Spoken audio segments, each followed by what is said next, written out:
Hello Roshan, ఎలా ఉన్నావు? బాగున్నాను. మీరు బిజీగా ఉన్నావా? కొంచెం ఏదో అలా. అండ్ భద్రాచలం నుంచి హైదరాబాద్ వరకు జర్నీ ఎలా? అండ్ అసలు డాన్సర్ నుంచి యాక్టర్గా ఎలా? యాక్చువల్గా డాన్సింగ్ తోటే ఎంట్రీ ఇచ్చాను అక్క ఇండస్ట్రీకి 7 years బ్యాక్. ఎంట్రీ ఇచ్చిన తర్వాత తెలియకుండా యాక్టర్ అయిపోయాను. సో అలా స్టార్ట్ అయింది అనమాట సో జర్నీ. చిన్నప్పటి నుంచి యాక్టింగ్లోకి రావాలని ఏం లేదు. యాక్టింగ్లోకి రావాలనేది అయితే ఇది లేదు. బట్ ఎప్పుడైతే నేను చిన్నప్పటి నుండి డాన్స్ చేసేవాడిని బాగా. డాన్స్ కొరియోగ్రాఫర్ అవ్వాలని అలా డాన్స్ బాగా డాన్సే ఎక్కువగా, అంటే చిన్నప్పుడు కదా, సో ఎక్కువగా డాన్స్ బాగా చేయాలనే ఇది ఉండే. సో డాన్స్ చేస్తున్నా సడన్గా ఒక పాయింట్ ఆఫ్ టైంలో డ్రామా జూనియర్స్ అది వచ్చింది. ఇంకా అలా వెళ్ళడం, అదంతా చేయడం వల్ల ఇంకా అలా యాక్టింగ్లోకి వెళ్ళిపోయా. అంటే తెలియకుండా నా ఫస్ట్ సినిమా ఈ నగరానికి ఏమైనా చేశాను నేను. సో అది అలా, అంటే ఇంకా తెలియకుండా ఆఫర్ ఎలా వచ్చింది? ఈ నగరానికి ఏమైంది? డ్రామా జూనియర్స్ నుంచేనా? లేదు, అసలు డ్రామా జూనియర్స్ కూడా చేయకముందు ఈ నగరానికి ఏమైంది ఓకే. సో ఈ నగరానికి ఏమైంది ఎలా వచ్చిందంటే, నేను ఎప్పుడైతే డాన్సర్గా కొన్ని ఫిల్మ్స్ చేశాను. యాక్చువల్లీ 2-3 ఫిల్మ్స్ చేసినట్టున్నాను. ఏ మూవీస్ అవి? తుంటరి అని నారా రోహిత్ అన్నతో ఒకటి, బాబుభాస్కర్ మాస్టర్ అంటే నన్ను డీలో చూసి ఓకే దాని నుండి మాస్టర్ దీనికి పిలిపించారు. అలా చేశాను. మరి ఎలా ఈ నగరానికి ఏమైంది నుండి కాల్ వచ్చిందో తెలియదు, కానీ మొత్తానికి రామానాయుడు స్టూడియోకి రమ్మన్నారు. వెళ్ళాను. ఇలాగే కూర్చున్నారు తరుణ్ భాస్కర్. ఎలా మాట్లాడినో తెలీదు, మా సార్ చెప్పింది నేను విన్నాను, చేశాను, అంతే. అలా సెలెక్ట్ అయిపోయాను. సో యాక్టింగ్లోకి వెళ్ళాలని కానీ యాక్టింగ్కి సంబంధించి ట్రైనింగ్లు ఏం లేవు. తర్వాత డ్రామా జూనియర్స్కి వెళ్ళిన తర్వాత అక్కడ ట్రైన్ అయ్యాను అనమాట ఎక్కువగా, స్కిట్స్ అవి చేయడం వల్ల. ఓకే. కానీ నార్మల్గా అయితే అసలు ఏం లేదు.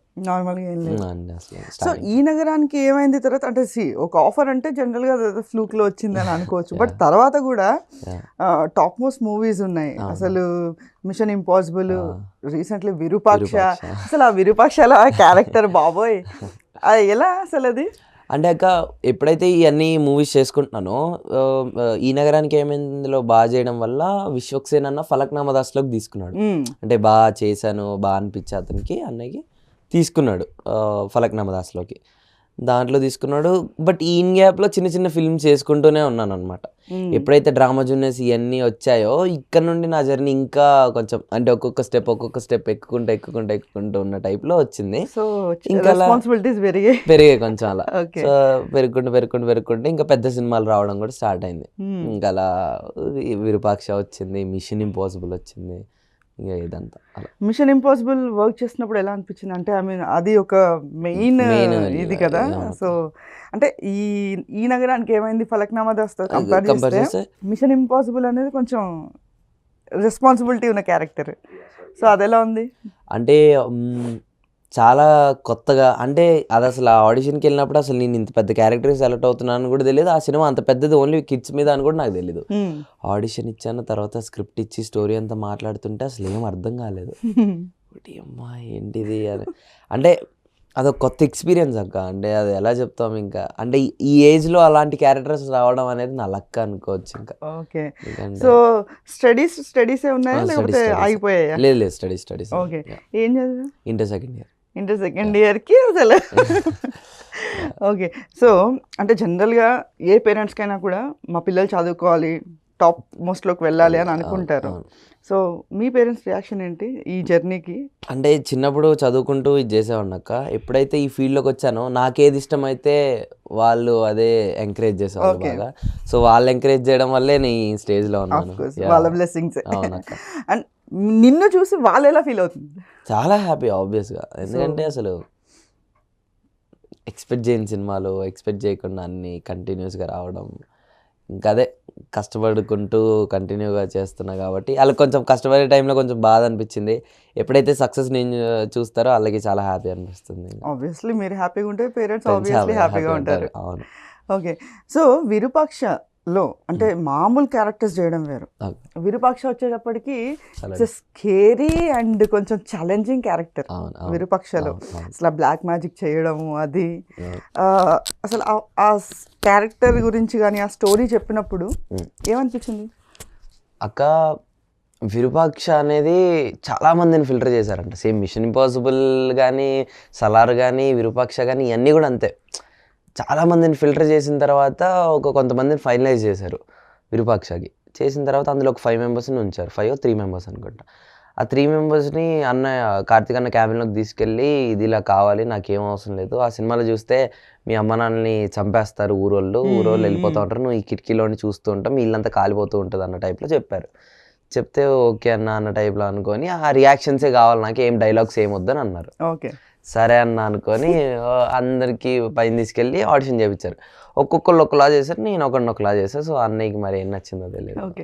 సో యాక్షన్సే చేయమన్నారు కానీ డైలాగ్స్ అని ఏం చెప్పలేదు కదా, సో అదే చేశారు కదా. అంతే. సో నార్మల్ గానే చేశాను. ఓకే. దెన్ అదే అన్నయ్యకి ఏం నచ్చింది. సో ఆ విరూపాక్షలో ఫస్ట్ ఆ సీన్ చేసేటప్పుడు మీకు ఏమంటే అసలు ఫస్ట్ సీన్ ఏంటి దాంట్లో? విరూపాక్ష ఫస్ట్ సీన్ అదే మాస్టర్ని ఇలా తిప్పి దగ్గర గుంజి ఇలా అనేది. అదే ఫస్ట్ సీన్. అదే ఫస్ట్ సీన్. ఇప్పుడు చేయగలుగుతారు అట్లా? ఆ కళ్ళు అలా పెట్టి. ఓకే.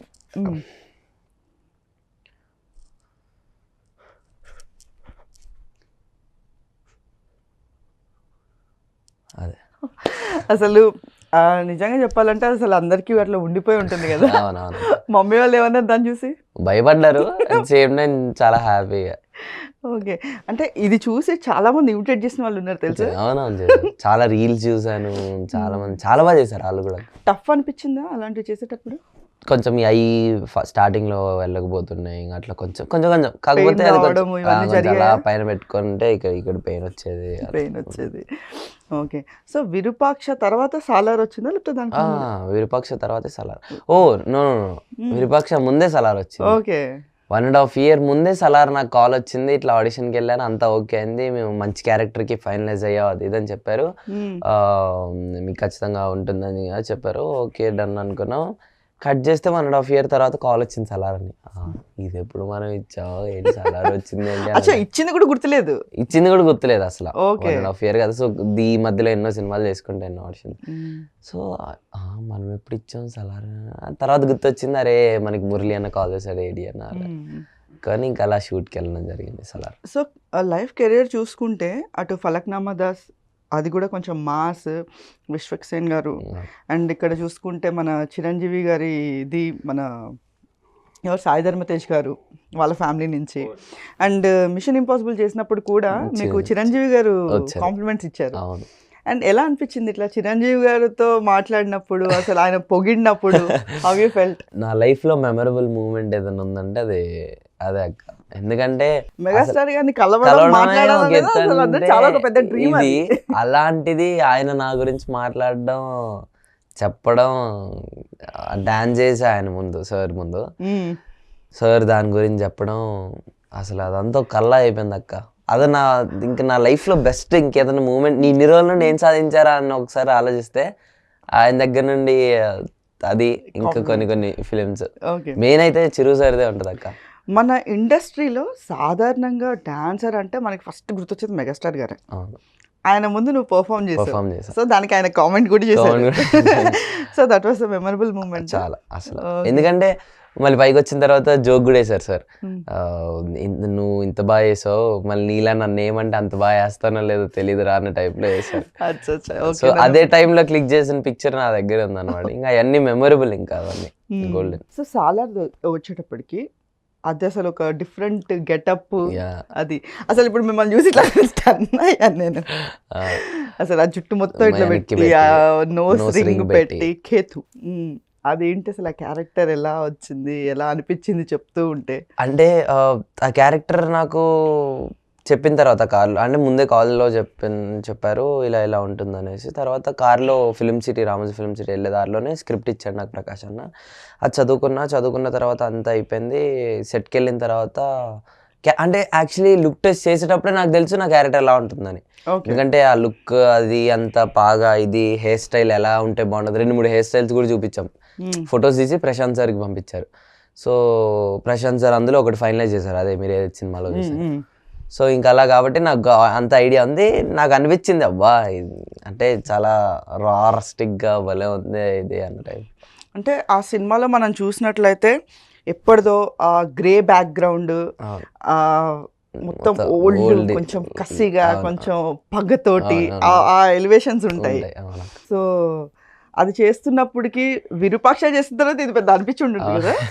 అంటే ఒక్కొక్క క్యారెక్టర్కి ఒక్కొక్కటి అనిపిస్తుంది. సో దీనికి కూడా టఫే అనిపించింది, ఎందుకంటే Prashanth Neel one of the top director అక్క. ఇంకా అతనితో చేయడం అనేది అసలు కేజీఎఫ్ అన్ని చూసిన తర్వాత నేను అతనికి ఒక పెద్ద ఫ్యాన్. ఇంకా అలాంటిది ఆ సార్తో చేస్తున్న ప్రభాస్ అన్న సినిమాలో అసలు ఇంకా అదంతా ఒక ఇది. ప్రభాస్ గారికి మీకు ఈ పార్ట్ లో అయితే లేవు కాంబినేషన్స్, సెకండ్ పార్ట్ లో ఏమైనా ఉండే ఛాన్సెస్ ఉన్నాయా? అది పార్ట్ 2 సార్ రాసేదాన్ని బట్టి ఉంటుంది. సో ఇప్పుడు పార్ట్ 2 లో కూడా మేము ఇలానే చూస్తాం మిమ్మల్ని. ఆబ్వియస్ గా నా క్యారెక్టర్ అయితే నన్ను ఇలానే చూస్తారు. అంటే ఉంటే చేర్పులు ఉంటాయి తెలీదు. పార్ట్ 2 స్టార్ట్ అయిందా? అప్పుడే ఇంకా లేదు, ఇంకా చాలా టైం ఉంది. సో దానికి సంబంధించి కాల్స్ కానీ లేకపోతే స్టోరీ టెల్లింగ్ లేదు అప్పుడే కాదు కదా, లేదు అసలు ఏం అవ్వాలి. ఓకే, ఎందుకంటే ప్రశాంత్ సార్ది మళ్ళీ 31 ఉంది కదా, ఎన్టీఆర్ 31 ఉంది. అవును, ఓకే. సో ఇప్పుడు నెక్స్ట్ ఏమైనా ప్రాజెక్ట్స్ వచ్చాయా సలార్ తర్వాత?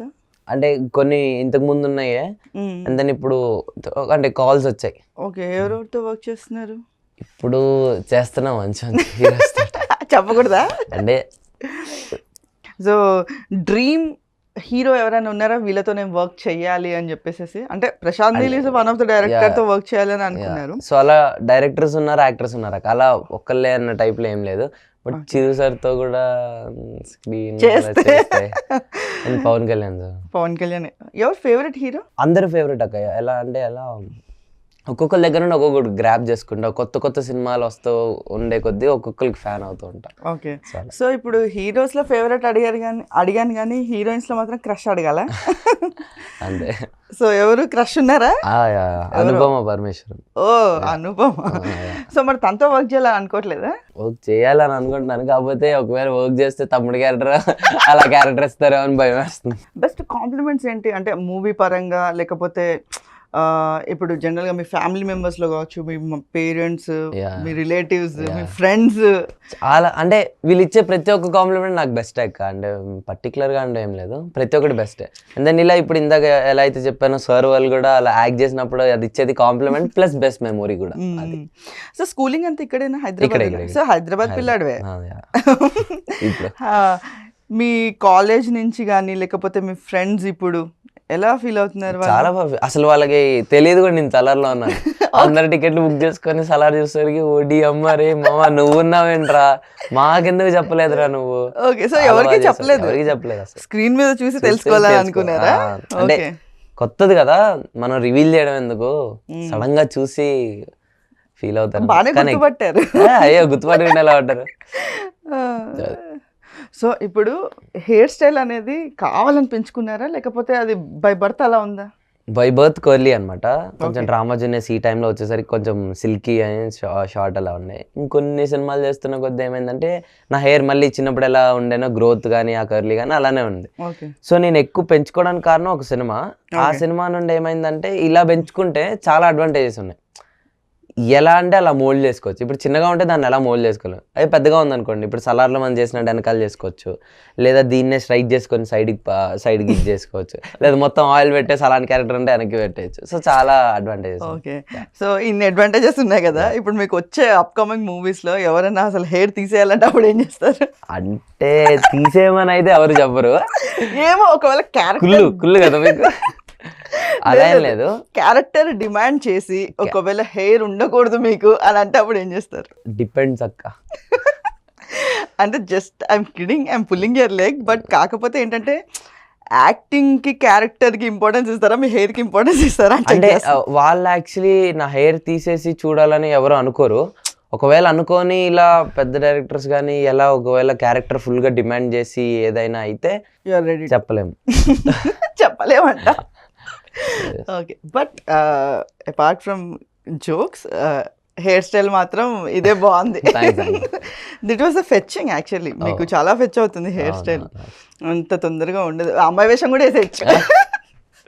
మీకు త్వరలో కొన్ని కొత్తవి కూడా చూస్తారేమో. అవునా? నిజంగా చూస్తే మళ్ళీ ఇదే స్టూడియోలో మళ్ళీ ఇంటర్వ్యూ చేస్తాం, దాన్నే ఉంది. చూడండి మీరు ఖచ్చితంగా చూస్తారు. మీకు ఎలా అనిపించిందో కూడా చెప్పండి. ఓకే, సో మీరు ఇంతమందితో వర్క్ చేశారు కదా, సో బాగా వీళ్ళ దగ్గర నుంచి అట్రాక్ట్ అయ్యి నేర్చుకున్నది ఏమన్నా ఉందా? అంటే జనరల్గా ఒక్కొక్కరి దగ్గర నుంచి ఒక్కొక్కటి మనం పిక్ చేసుకుంటాం కదా. ఇప్పుడు ఫర్ సపోజ్ సాయి ధర్మ తేజ్ గారు ఉన్నారు, లేదా ఇప్పుడు ప్రశాంత్ నీల్ అంటే గారు. నేను కలవకపోయినా పిక్ చేసుకుని అంటే ఒక్కొక్కరి దగ్గర ఒక్కొక్కటి అక్క. ఇప్పుడు ప్రశాంత్ సార్ దగ్గర ఏమో ఆ వర్క్లో ఎలా ఉండాలి అనేది, ఇంకొకటి ఒక్కొక్క డైరెక్టర్ దగ్గర ఒక్కొక్కటి ఒక్కొక్క ఆర్టిస్ట్ దగ్గర ఏదో ఒక చిన్న పాయింట్లో నేర్చుకుంటాం. వాళ్ళు Obviously. హెల్ప్ చేసే విధానం అవ్వచ్చు, మన యాక్టింగ్లో అవ్వచ్చు, బయట వాళ్ళు ఉండే హంబుల్నెస్ అవ్వచ్చు, వాళ్ళు ఎంత పెద్దవాళ్ళైనా. సో ఇలా ఒక్కొక్కటి నేర్చుకొని నన్ను నేను ఇంప్రూవ్ చేసుకుంటూ అలా ఉన్నాను అక్క. సో ప్రెసెంట్ ఇప్పుడు కొత్త కొత్త సినిమాలతో మంచి మంచి బ్యానర్స్లో చేస్తున్నారు. అదే. ఇంకా పెద్ద పెద్ద బ్యానర్స్లో మీ అనుపమ గారితో చేయాలని, చిరంజీవి గారితో చేయాలని, మీ విషెస్ అన్ని ఫుల్ఫిల్ అవ్వాలని, ఇలానే మా స్టూడియోకి మళ్ళీ వచ్చి ఇంటర్వ్యూ ఇవ్వాలని మనస్ఫూర్తిగా కోరుకుంటున్నాం. Wishing you very all the best. Thanks అక్క, థ్యాంక్ యూ సో మచ్.